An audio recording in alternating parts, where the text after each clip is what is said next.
En fait, l'important dans l'ADN, quelle est l'idée clé qu'on veut faire passer? Il ne peut pas y avoir de communauté, il ne peut pas y avoir de saine organisation, il ne peut pas y avoir de mouvement, de progrès, de vision si on ne sait pas qui on est. Si on ne s'aime pas soi-même, on ne peut pas aimer les autres. Si on ne sait pas qui on est, on ne peut pas avancer dans la vie. C'est vraiment la condition sine qua non. Ça, c'est fondamental pour nous. Dans nos organisations, elles sont toujours fondées par un bien commun, et toute communauté est fondée par un bien commun. Quel est le bien commun de l'APM? Alors, bien commun, c'est un terme de philosophie politique, moi j'adore, et on va dire ADN. C'est-à-dire, qu'est-ce qui fait qu'on appartient au temps long, qu'on est ce qu'on est, et qu'on change très peu, ou alors dans un temps qui est excessivement long? C'est ça notre ADN. Et si cet ADN n'est pas clair, alors on est comme dilué. Voilà. L'enjeu de l'APM, c'est qu'on est 400 clubs dans 32 pays, ou 380, je voudrais savoir. Alors, 400 clubs dans 34 pays, et on a passé les 8100 dirigeants. Bon, donc on est tout plein. Voilà. Bravo à vous tous.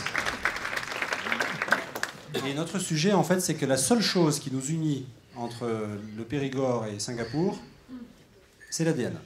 Et si l'ADN n'est pas clair, on ne va pas y arriver.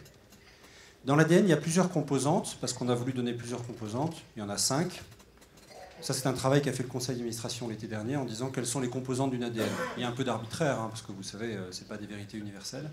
Mais on part du principe qu'il y a une raison d'être, il y a une mission, il y a des valeurs, il y a des postures et il y a des principes d'action. On va travailler aujourd'hui sur les raisons d'être et les missions. Mais la façon qu'on va avoir de travailler dessus, elle est très claire.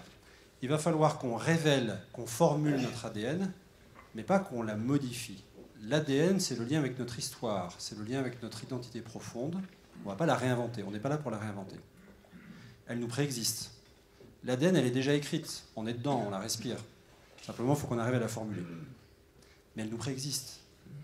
Elle ne nous appartient pas. On y est subordonné. Soit on se subordonne à l'APM, à l'ADN de l'APM. Essayez de dire ADN de l'APM plein de fois très vite, vous allez voir, c'est très compliqué. Soit on sort. Soit on est dedans, soit on est dehors. Vous voyez, c'est ça le sujet. Et donc, est-ce que tout est joué? Ben, oui et non.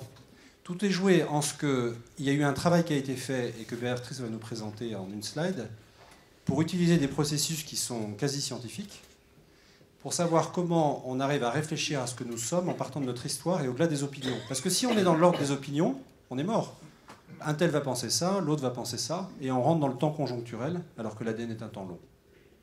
Donc tout ce qu'on a fait, c'est de se dire comment on travaille de façon méthodique pour se dire qui nous sommes, selon quelque chose qui est objectivé et qui quelque part est quasi dépassionné, qui consiste à révéler en allant chercher aux sources de notre histoire ce que nous sommes.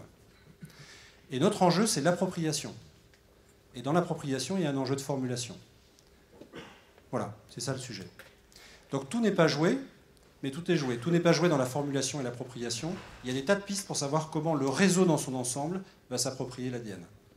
Comment on va formuler telle ou telle chose. Ça, c'est pas joué. En revanche, ce qu'est l'ADN, c'est joué parce que de toute façon, ça nous préexiste. Je te passe la parole. Je vais vous présenter une première version, mais avant, on a une slide pour bien insister sur ce processus et sur la méthode.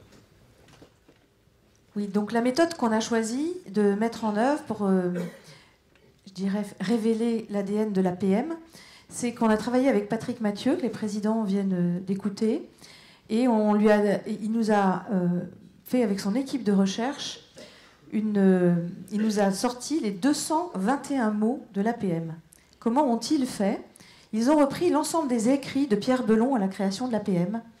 Ils ont repris l'ensemble des écrits des différents présidents, les écrits que nous avons, par exemple, les fondamentaux des clubs, tous les documents que vous utilisez. Et de tous ces documents, ils ont sorti les 221 mots-clés de l'APM depuis 31 ans que nous existons. Cette démarche est une démarche scientifique. Nous n'avons pas choisi les mots. Nous avons commencé à travailler sur la base de cette recherche. Et ensuite, la deuxième étape, c'est un travail en intelligence collective. Donc nous étions un groupe de 21 personnes. Il y en a qui sont ici. Il y a des présidentes. Il y a Martine. Peut se lever, Martine? Elle est pas là. Elle est là, Martine, voilà, qui a participé à ça. Il y a Déborah, qui est là. Il y a une experte, Maï, qui était là, qui n'est plus là. Il y a un certain nombre d'entre vous, de présidents, vous voyez, j'ai mis à l'honneur les femmes, parce que c'est aussi un enjeu de notre réseau auquel je tiens, donc j'en profite. Mais vous tous, levez-vous, ceux qui avaient participé à ce travail d'intelligence collective à partir des mots de l'APM, de l'APM. Je ne sais pas qui est là. Donc il y avait des présidents, des experts, il y avait des adhérents et il y avait des animateurs. Et nous avons, avec ces mots, fabriqué des phrases selon un processus et une méthode qui a été mise au point par Patrick. Et nous avons eu un certain nombre d'ateliers pour pouvoir utiliser ces mots et voir comment révéler à partir des mots de l'ADN de l'APM, eh bien, quelle est sa formulation aujourd'hui. Ce processus est un processus itératif et Stanislas va vous en présenter la première version tout de suite. Tadam. Ah, c'est un moment important, hein. Donc c'est une V1. Je vous invite d'abord à la lire avec un peu de recueillement, parce que c'est un point important et structurant.